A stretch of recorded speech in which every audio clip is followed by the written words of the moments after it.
All I wanted was if I could have my own place and make the same amount of money that I was making in the hospital, or maybe just like a little bit more, I'd be totally cool. I bet it'd be safe to say that you're probably making a little bit more money in cosmetic medicine than you were in hospital nursing. Would that be accurate? Just a little bit. Hey, I'm Louis the Laser Guy, and welcome to my podcast, Pursue Your Passion. Join me on my journey as we discover how estheticians, nurses, physicians, and complete career changers are living their passion in this booming billion-dollar medical aesthetics industry. Finding your purpose isn't only about making great money, it's about so much more. It's about tapping into your passions and chasing your dreams. Welcome, everybody, to the National Laser Institute podcast. My name is Louis, the Laser Guy, exploring journeys in medical aesthetics with doctors and nurses and estheticians and career changers with injections like Botox and fillers and cosmetic lasers. Today, we've got a gentleman named Charles who owns Glow Medspa in Scottsdale, Arizona. And Charles, when I met you, were you just getting into the cosmetic injection world? Had you been doing it for a little while? I can't remember. No, it was brand new, man. It was brand new. The whole reason I got into it is I was working in the hospital. I was just burnt out, man, like most nurses nowadays. So I kind of found myself at that kind of crossroads. My friend turned me on. She said, hey, go, check out National Laser Institute. They're fantastic. And then that's when I met you. Major life change. So you're an RN, is that correct? Yeah. So how long have you been an RN for? 21 years. Wow. And so what kind of hospital or doctor stuff were you doing over the years before cosmetic medicine? I spent a good majority, probably like over 15 years just in critical care. So I did critical care, like open heart, so like CVICU.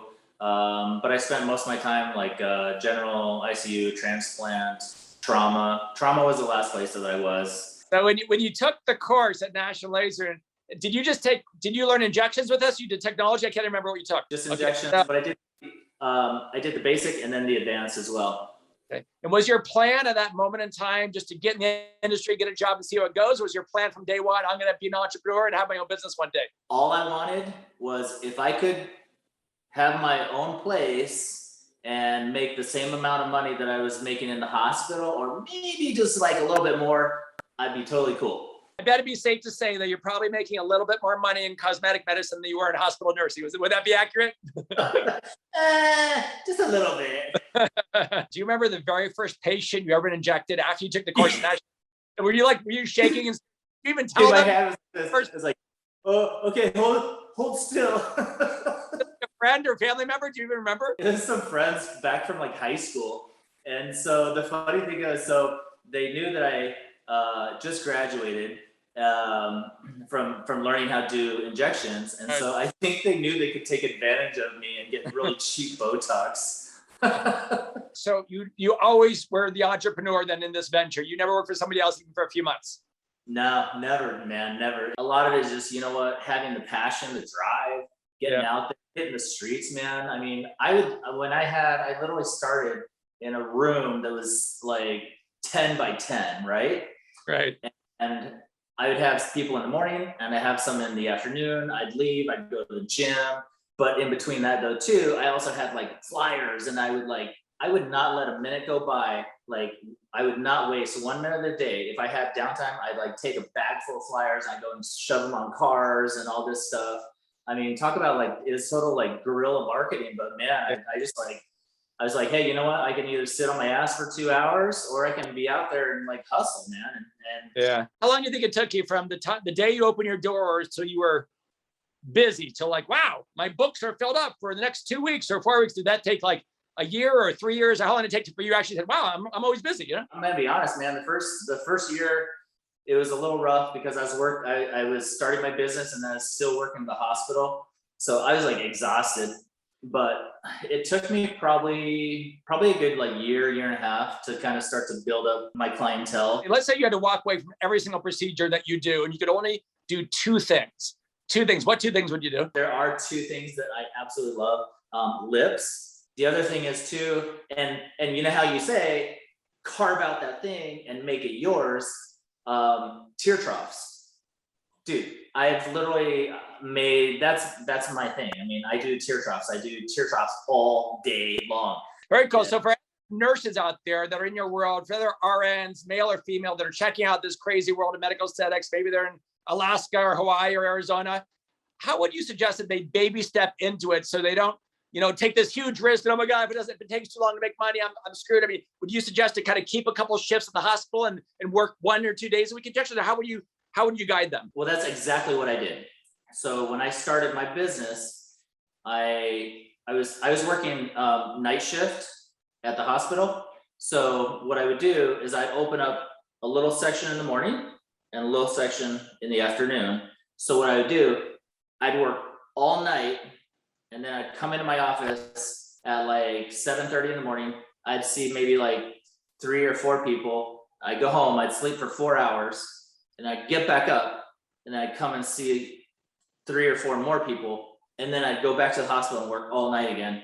But here's the thing, man, is like, honestly, you have to you just have to be all in, man. You have to just commit to it, and you have to put all your energy into it, because honestly, you can't go in half-ass and like expect that you're going to make $1 million, because it's just not going to happen. I mean, you have to, one, get over your fears, because your fear is what's holding you back. And, people are like, oh, well, I would go and I'd get certified, but it's so expensive. I'm just hearing excuses that, honestly, I'm just like, you got to like get over that fear and just like tackle it, man. And the thing is, if it works out and you end up making a ton of money and you can leave the hospital, that's your dream, that's the dream right there. And if it doesn't work out, at least you can say, hey, I tried it and it didn't work, but at least you tried it. Well, congratulations on your success. It's a fun story. I love talking to people that were scared and nervous, but want to do something, and they jumped in and they have no regrets and they're loving life, and like, forget the money. You're doing something you like. You wake up, you want to go to work, you love the feedback from the clients, and you're building a great personal brand. Everybody knows your name now. I see your name everywhere out there. So it's awesome. I love watching your journey out there. So you should be proud of yourself. You're an inspiration to all those future nurses out there that are thinking about doing something different. And maybe it's not medical aesthetics. Maybe they want to be a anesthesia nurse or CRNA or whatever the heck it is. I mean, they don't have to do cosmetic medicine, but people need to chase their dreams. They need to get off their ass and just whatever lights them up. They need to go do something for themselves, Honestly, I mean, and I even tell people, I'm like, they're like, where should I go get certified?